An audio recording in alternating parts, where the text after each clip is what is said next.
السلام عليكم ورحمة الله تعالى وبركاته. تلاميذ الأعزاء، نتمنى أنكم تكونوا بخير وعلى خير. Aujourd'hui, nous allons voir l'importance de la mesure. أهمية القياس chimie première bac biof. Pourquoi la mesure en chimie؟ لماذا القياس في الكيمياء؟ Petit 1, la mesure pour informer. القياس الإخبار. Pour informer les consommateurs, le fabricant indique sur l'emballage la composition du produit ainsi que les doses de ses constituants qui doivent être conformes aux normes de référence. Exemple, voyons l'étiquette d'une bouteille d'eau minérale. Voilà la composition moyenne des constituants en milligrammes par litre. Par exemple, sodium 1708 mg par litre, potassium 110 mg par litre, calcium 90 mg par litre, magnésium 11 mg par litre, etc. Chlorure, sulfate, fluorure. Minéralisation totale. Voilà l'extrait sec à 180 degrés C égale 4774 mg par litre. C'est quoi l'extrait sec? C'est-à-dire si on prend par exemple 1 litre de cette eau, on va le chauffer jusqu'à l'évaporation totale. On va trouver la masse du sel qui reste dans le récipient égale 4774 mg, c'est-à-dire 4,774 grammes. On constate que l'eau minérale contient plusieurs constituants. Les données chiffrées sur l'étiquette sont exprimées en milligrammes par litre qui désignent la concentration massique. Petit 2, la mesure pour contrôler et surveiller. On surveille la qualité de quelques produits de façon continue comme le lait, le sang, le sol et certains produits alimentaires, etc. Exemple, le contrôle de la qualité du lait, مراقبة جودة الحليب. Le pH du lait frais doit être compris entre 6,5 et 6,7. Le contrôle de la glycémie à jeûne doit être comprise entre 0,7 à 1,10 g par litre. Pour un diabétique à jeûne supérieur à 1,26 g par litre.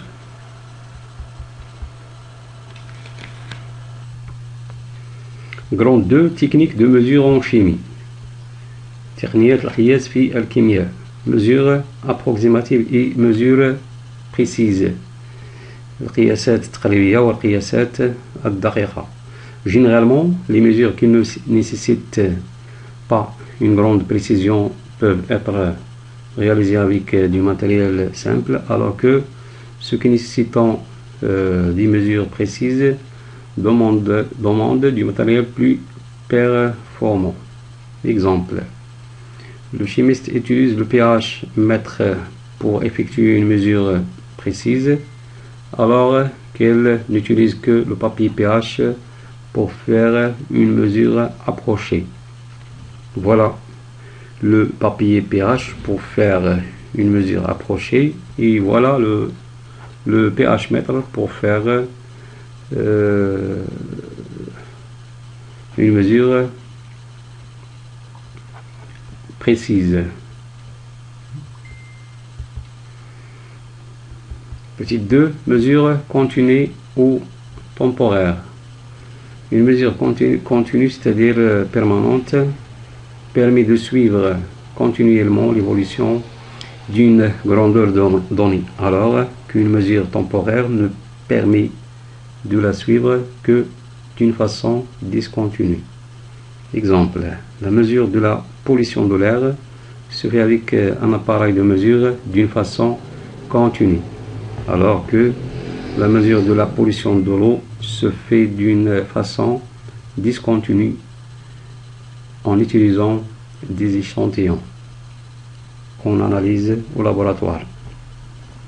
Troisième, petit 3, mesures destructives et mesures non destructives.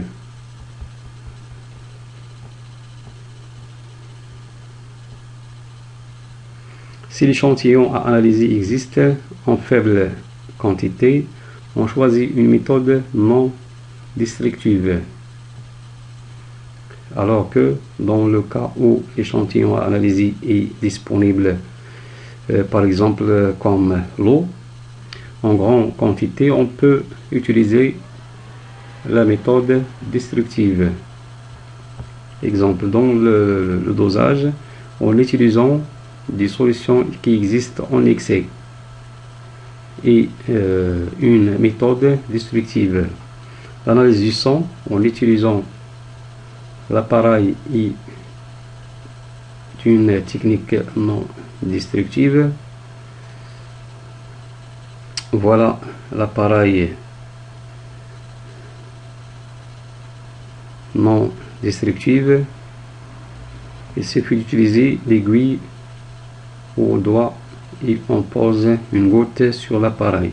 Voilà le matériel du dosage pour faire une méthode destructive.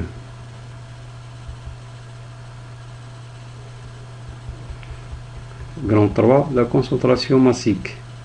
La grandeur la plus utilisée dans les mesures quantitatives lors du contrôle ou la surveillance. Et la concentration massique est égale au rapport de la masse sur le volume. On la symbolise par CM. Concentration massique égale M sur V. M, ce sera en grammes et V, ce sera en lettres. Le volume de la solution, alors que c'est l'unité de concentration massique. La concentration massique doit être en grammes par lettre. Et voilà la fin de cette séance. Merci pour votre attention.